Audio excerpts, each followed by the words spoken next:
Olá, muito boa noite. Já está no ar mais um Tá na Web, o programa que te deixa por dentro dos assuntos que estão sendo falados na internet e principalmente aqueles mais pesquisados e que viraram trends do Google. Essa semana, um dos casos que movimentou a internet foi a fala homofóbica do pastor André Valadão durante um culto. Vamos olhar aqui na tela. Com mais de 50 mil pesquisas, o nome dele aparece nos trends. O Ministério Público Federal instaurou procedimento para apurar possível prática de homofobia nesse caso. E olha só o que o pastor falou durante a pregação, que foi transmitida pelo YouTube e que ocorreu lá em Orlando, nos Estados Unidos. Abre aspas, agora é a hora de tomar as cordas de volta e dizer, pode parar, reseta, mas Deus fala que não pode mais. Ele diz, já meti esse arco-íris aí, se eu pudesse, matava tudo e começava de novo, mas prometi que não posso. Agora tá com vocês, vamos pra cima, fecha aspas. No dia seguinte dessa declaração, nas redes sociais dele, do pastor, que somam em mais de 6 milhões de seguidores, ele chegou a se explicar e disse que quando falou em resetar, não falou em matar. Disse ainda que cabe aos cristãos erguer a voz e deixar claro o que é a vontade de Deus. Bom, e para falar sobre esse tema polêmico comigo, eu converso agora com dois especialistas, o Daniel Sena, que é especialista em Direito Constitucional, e também o William Gimenez, que é professor e advogado em Direito Penal. Bom, sejam muito bem-vindos, boa noite, doutor William, doutor Daniel, bem-vindos ao Tá na Web aqui da TV Justiça. Boa noite, um prazer. Boa noite. Boa noite, é um prazer estar novamente na TV Justiça. Bom, o prazer é todo nosso, mas infelizmente com um tema tão chocante, né? Na semana passada a gente falava da Semana do Orgulho LGBT, falando sobre a questão da conscientização, da questão da inclusão e do respeito com o próximo, e hoje a gente tem um tema que tomou as redes sociais, que é essa fala do pastor André Valadão. Então eu vou começar agora com o William, doutor William, que é advogado em Direito Penal, para me explicar um pouquinho essa questão do MPF, que já abriu, então, um procedimento para apurar essa fala. Então, doutor, eu queria saber quais são os próximos passos agora. Caso seja confirmado, né, esse ato de homofobia, essa investigação foi aberta para justamente apurar isso, o que acontece, então, se o MPF realmente conseguir confirmar essa fala homofóbica? Bem, boa noite aos nossos telespectadores, aos nossos ouvintes e ao doutor que aqui me acompanha para falarmos sobre esse tema. O que acontece é o seguinte, o Ministério Público, diante da notícia de fato, que pode, se revela um fato penalmente relevante, ele vai, notadamente, seguir os trâmites de uma investigação, os trâmites próprios de uma investigação criminal. Tendo o Ministério Público Federal formado a sua opinião delicti, ou seja, formado sua opinião, se convencido sobre a autoria e indícios de autoria e a prova da materialidade da conduta tida por criminosa, certamente o Ministério Público proporá uma denúncia, né, que é o primeiro ato de deflagração de uma ação penal. E a partir daí, então, este líder religioso passa a se tornar efetivamente acusado, passa a se tornar réu e deve ser citado para responder os termos do processo penal, que será instaurado certamente em seu desfavor. Entendi. Já a gente vai explicar também sobre a questão jurídica dele morar em outro país e estar respondendo por um crime, né? Mas essa é a minha pergunta para daqui a pouco, porque antes eu quero saber o seguinte. Enquanto toda essa polêmica está rolando, o culto continua no YouTube, né, lá no canal, disponível para todo mundo ouvir. Doutor Daniel, essa plataforma, né, no caso do YouTube que a gente está falando, ela pode ser acionada para retirar esse conteúdo? Como é que isso funciona dentro do direito constitucional, em tempos que a gente fala tanto de liberdade de expressão, de discurso de ódio, né, e nesse caso, liberdade religiosa? Eu queria que você explicasse um pouquinho aqui para a gente. Uma boa noite a todos, um prazer estar aqui. Boa noite, doutor William. E esse é o tema do momento no mundo, né? O mundo todo está debatendo sobre a responsabilidade das plataformas diante de situações como essa, onde você tem ali, em tese, uma tipificação criminal, né? E vai depender tudo de como é que vai ser apurado essa responsabilidade, mas se olharmos dentro das diretrizes de funcionamento das plataformas, a própria plataforma ela dispõe de recurso numa autorregulação, que nós chamamos, de tirar esse conteúdo, caso esse conteúdo não observe as diretrizes da plataforma, ou teria uma forma de ser provocada externamente, através aí de um procedimento, um processo judicial, e através de uma decisão judicial que o próprio Marco Civil da Internet já estabeleceu, né, poderia-se obrigar a plataforma a retirar esse conteúdo, e caso a plataforma não retire esse conteúdo, é o que diz o artigo 19, né, do Marco Civil da Internet, que é a Lei 12.965, aí a plataforma também poderia ser responsabilizada civilmente pelos danos decorrentes desse conteúdo. De forma que hoje nós temos aí dois mecanismos, né, de retirada desse conteúdo. Um feito pela própria plataforma, numa questão de autorregulação, ou através como de cumprimento de determinação judicial que mande retirar aquele conteúdo da plataforma. Infelizmente, os mecanismos ainda são mecanismos que precisam de maior efetividade, tanto que esse é o debate que nós temos hoje no Congresso Nacional, com a possível regulação desse tipo de conteúdo e regulação das plataformas ficar um pouco mais rigorosa para facilitar esse processo. Até porque, enquanto o conteúdo está disponível na plataforma, ele continua gerando dano, né? Ele gera dano e gera convencimento, ele muda o comportamento, ele gera a atitude que visa ser impedida ali com a possível retirada do conteúdo. Bom, a gente teve também um senador federal que acionou o MPF pedindo a prisão preventiva do Valadão e também uma reparação por danos morais coletivos. É possível, doutor William, que esse pedido seja aceito? E se sim, agora vem a pergunta que eu citei agora há pouco, como é que fica a questão do domicílio por ele morar em outro país e responder um crime, né, que, enfim, teria sido provocado nas instituições daqui? Como é que funciona isso?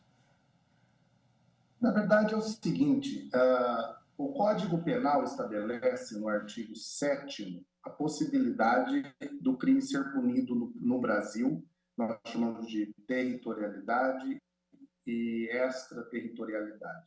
O crime ele pode ser punido no Brasil quando houver tratados ou convenções que autorizem que o Brasil possa punir ou perseguir criminalmente, né, através do devido processo legal, os acusados das práticas crimes. E nós temos o artigo 109, inciso 5º da Constituição Federal, que garante a competência constitucional, que estabelece, na verdade, a competência constitucional da Justiça Federal Brasileira para o processamento e a punição no Brasil, no caso do crime ser praticado por estrangeiro e os seus efeitos serem efeitos que atingem também o Brasil. Então, desse modo, é possível, inclusive, falar-se em extradição, bem como para que possa esse líder religioso cumprir pena no Brasil, caso seja condenado. Ah, interessante essa explicação. A extradição era a minha próxima pergunta também. Bom que você já antecipou e explicou aqui pra gente. Vamos falar então agora de direito constitucional. Bom, as denúncias que a gente citou aqui nesse bate-papo se baseiam na decisão do STF que equipara a homofobia ao crime de racismo, uma decisão extremamente importante, né, para toda a comunidade e para a nossa sociedade. Então, eu queria saber, doutor Daniel, quais que são as penas previstas então para esse crime, né? E gostaria que o senhor falasse um pouquinho sobre a importância da gente ter também uma legislação, lógico que a gente segue essa decisão do Supremo, mas ainda não existe uma legislação que bate o martelo nisso, se é que eu posso dizer assim, me corrija se eu estiver errada. Perfeito. A decisão do Supremo, que é na ADO, né, 26, ela foi uma decisão que tenta suprir essa omissão do Legislativo em criminalizar essa conduta diante da necessidade de se combatê-la de uma forma mais efetiva, pois a quantidade de violência praticada hoje no país contra a população LGBT é realmente significativa.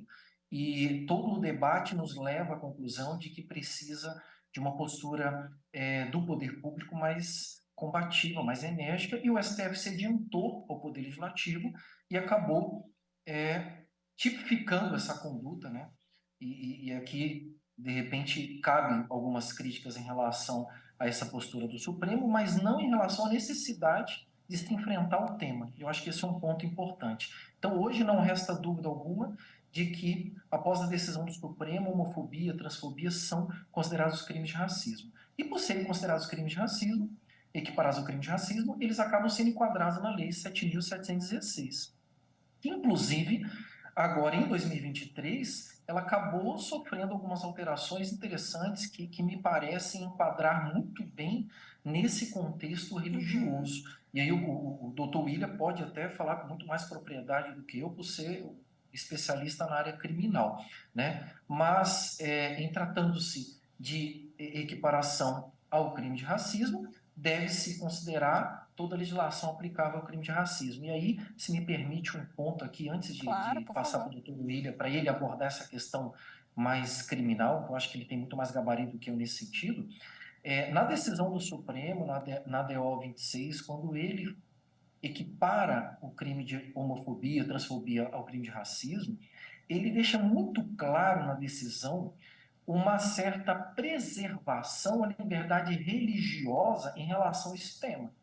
E esse ponto é um ponto muito sensível, porque a linha que separa a prática do crime e a liberdade religiosa é uma linha muito tênue e de difícil configuração, inclusive nas falas do pastor André Valadão, que se você verificar o contexto da fala, de fato existe uma passagem em Gênesis, logo após o dilúvio, onde Deus fala, olha, vou firmar uma aliança com vocês que vai ser simbolizado pelo arco-íris. E eu percebi que no debate acalorado das redes sociais, as pessoas associaram o arco-íris como se fosse algo relacionado à simbologia da população LGBT. Então, é uma questão muito tênue, que tem que ser analisada com muito cuidado, e eu tenho certeza que o MPF, o Poder Judiciário, vai fazer isso com muito cuidado, até porque não faz parte da cultura brasileira em relação à liberdade de expressão, liberdade religiosa, a censura. Então, o direito brasileiro, o STF, inclusive, dá suporte nesse sentido, prefere deixar a livre circulação de ideias para que, posteriormente, havendo algum excesso, elas sejam responsabilizadas. Então, só finalizando aqui, quando o Supremo ele resguarda a fala dos líderes religiosos, e inclusive na decisão ele menciona vários líderes religiosos, ele deixa uma coisa muito clara. Ele falou assim, olha, vocês têm liberdade para defender os seus ideais, as suas crenças religiosas com base nos seus livros sagrados, desde que tais manifestações não configurem discurso de ódio, nem exteriorizem alguma incitação à discriminação, hostilidade, violência contra a pessoa em razão da sua orientação sexual, sua identidade de gênero. Então, acho que a configuração do crime aqui, vai caber ao MPF decidir, ao Poder Judiciário também, vai estar exatamente nesse ponto, né? Verificar se a fala do pastor André Valadão excedeu esse limite da liberdade religiosa ou não. Tá certo. Para a gente fechar então, doutor William, conta para a gente qual que é a pena então que está prevista nesse crime. A pena prevista para este crime é uma pena de 2 a 5 anos de reclusão e mais 3 anos de afastamento dos locais destinados às práticas culturais, esportivas, artísticas, conforme o caso.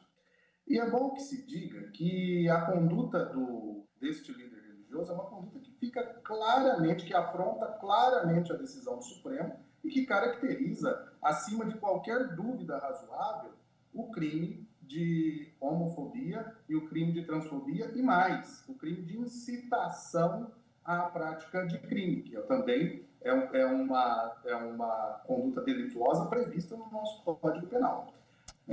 Tá certo. Então, claro que, nesse caso, o líder religioso ele exacerbou todos os limites impostos pela decisão da ADO 26. Tá certo. Bom, infelizmente o tempo do primeiro bloco está acabando, mas eu adorei o debate. Foi enriquecedor ouvir a opinião de vocês dois. Eu agradeço muito pelas explicações e uma boa noite. Muito obrigada, viu? Muito obrigado. É um prazer. Um prazer, doutor Daniel. Prazer também. E você que está aí comigo, vamos agora para as telas do Google. Vamos voltar para saber quais foram os outros assuntos pesquisados durante a semana na web. Vamos para os destaques aqui na tela comigo. Elis Regina, o nome da cantora Elis esteve nos trends depois que foi ao ar uma campanha publicitária da Volkswagen, relembrando os 70 anos da marca no vídeo. Por meio aí de inteligência artificial, a Elis Regina faz um dueto da famosa música Como Nossos Pais com a filha dela, Maria Rita. O comercial agradou uns, desagradou outros. Uma das polêmicas polêmicas aí que giram em torno de trazer à vida, reviver, né, por meio da inteligência artificial, uma pessoa que já não está entre nós, realmente acendeu o debate nas redes sociais. Mas, agradando ou não, a marca conseguiu gerar aí um burburinho daqueles na internet. A campanha viralizou, colocando a Volks nos trends do Twitter e do Google. Se você não assistiu, dá um Google, inclusive, e veja o vídeo, porque é muito interessante. Próximo tópico é o IBGE. Nosso próximo tema, porque o Instituto abriu concurso para mais de 7.500 vagas temporárias. Tem oportunidade para agente de pesquisa e mapeamento e para a função de supervisor de coleta e qualidade. Os salários vão de R$ 1.300 a R$ 3.100. E as inscrições já podem ser feitas pela internet no site do Instituto Brasileiro de Formação e Capacitação, que é quem está organizando o concurso. Nosso terceiro assunto, mais um que está rodando aí na web, é o Threads, a nova rede social da Meta que vem para competir com o Twitter. A inauguração do app está marcada para amanhã. E se você tem Instagram e quer garantir o seu arroba lá na outra rede, é só ir na lupa de pesquisa, né, de busca do Instagram, digitar Threads e clicar no ticket vermelhinho que aparece. E aí você já garante lá a sua vaga na nova rede. A gente faz agora uma rápida pausa, eu volto no próximo bloco com mais informações e te espero. Não saia daí.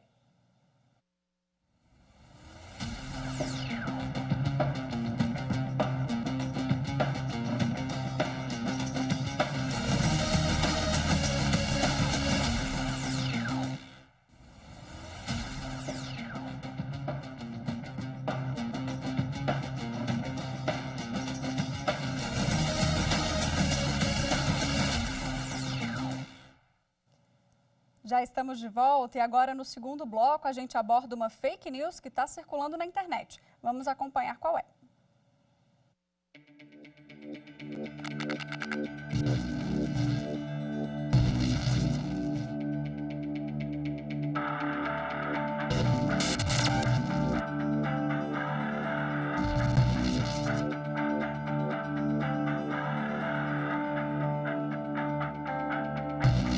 Vim dar um alerta a vocês sobre uma notícia que está sendo divulgada na internet, através de várias redes sociais, sobre um protocolo de desintoxicação após a vacina Covid-19. Esse protocolo é falso, tá, gente? No momento que a gente toma a vacina contra o Covid-19, o que acontece é que a vacina vai estimular o nosso sistema imunológico a produzir algumas células, algumas proteínas de defesa, para que quando eu tenha contato com o vírus, eu consiga me recuperar mais rápido ou até não desenvolver a doença. E não tem como eu mudar essa memória das minhas células de defesa, das minhas proteínas de defesa. Então, esse protocolo ele é falso e, inclusive, ele contém algumas substâncias que podem, em quantidade excessiva, levar a efeitos colaterais que vão afetar a sua saúde. Pois é, e para falar sobre mais essa fake news que anda rodando por aí, eu converso com o Antônio Carlos Bandeira, que é professor e também infectologista. Tudo bom, doutor? Boa noite. Boa noite, Mariana. Não faltava inventar mais nada, né? Protocolo, detox de vacina, essa aí é nova. Doutor, vamos lá explicar um pouquinho sobre a questão da vacina da Covid-19. Lógico que essa fake news foi plantada justamente pelas pessoas que têm essa política anti-vacina, né? E que querem também derrubar anos de ciência e de comprovação científica que a gente tem sobre a eficácia das vacinas. Não há dúvida, Mariana, que é um esforço, de certa maneira, até deliberado de algumas pessoas de buscarem, vamos chamar assim, justificativas boas para o ouvido de que determinadas vacinas, por exemplo, no caso da Covid, precisam ser desintoxicadas. Isso, na verdade, não tem nenhuma base científica que justifique. Então, na verdade, é uma forma pseudocientífica de você tentar justificar esse tipo de, vamos chamar assim, de dar um cunho científico a algo que não tem nenhuma relevância, na verdade, nem médica e nem científica. E se valendo de termos da moda, né, como a gente chama os termos gourmet, né, um protocolo detox, as pessoas acabam acreditando que aquele vai ter algum benefício para o corpo. Mas é importante a gente falar também sobre os riscos, né? Eu não tive acesso a esse protocolo, não vi exatamente o que indicavam, mas provavelmente poderia ser alguma mistura ali que talvez não fosse benéfica para o corpo. Com certeza. Na verdade, primeiro, que isso gera um medo das pessoas usarem a vacina.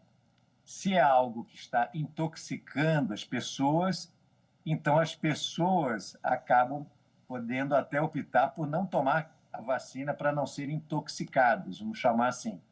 Segundo lugar, ele coloca que determinadas substâncias irão limpar o corpo dessa intoxicação que a vacina da Covid pode fazer, o que é absolutamente mentiroso, porque essas substâncias que foram apontadas lá não tem nada de, entre aspas, desintoxicantes.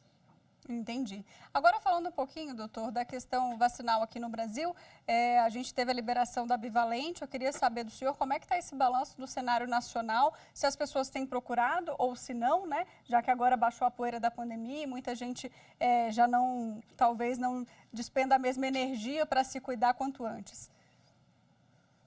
Na verdade, o que a gente está enfrentando nesse momento é uma dificuldade de aumentarmos o número de pessoas que estão se vacinando com a bivalente, por conta exatamente dessas notícias e, de certa maneira, de uma certa tranquilidade que hoje as pessoas têm por conta da prevenção que a vacina fez. A nossa tranquilidade hoje decorre da grande proteção que a vacina ocasiona em relação aos quadros graves da doença. Entendi. Perfeito, doutor Antônio. Então, sempre fico alerta, né, para não repassar essa notícia falsa, sempre checar em fontes oficiais, checar no site do Ministério da Saúde, checar com o médico de confiança, para que ninguém caia nessas fake news e a gente consiga a eficácia da vacina em 100%. Exatamente, Mariana. É importante que as pessoas continuem se vacinando e entendendo que a vacina salva vidas e dá a tranquilidade social que a gente precisa. Tá certo, doutor. Eu agradeço demais a sua participação e te espero aí uma próxima vez, porque a gente, infelizmente, sempre tem fake news aqui relacionada à vacina, mesmo depois de todo esse período pandêmico que a gente viveu. Tá certo, Mariana. Um grande abraço para vocês. Obrigada, boa noite. Me despeço de você também aí de casa. A gente fica por aqui. Não deixe de seguir a Rádio e a TV Justiça nas redes sociais. A gente está no Instagram, no Twitter, no YouTube e no Spotify. @Rádio e TV Justiça, você encontra a gente por lá. Muito obrigada pela sua companhia e até a próxima semana. Tchau.